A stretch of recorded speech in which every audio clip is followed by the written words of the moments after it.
Hey, DVR Tech here with this month's Makergeek box. Let's open it up and see what's inside.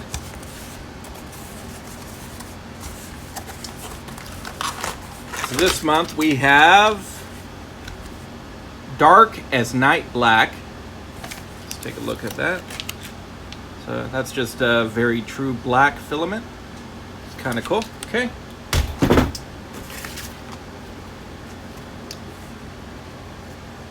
We have a Geek sticker. And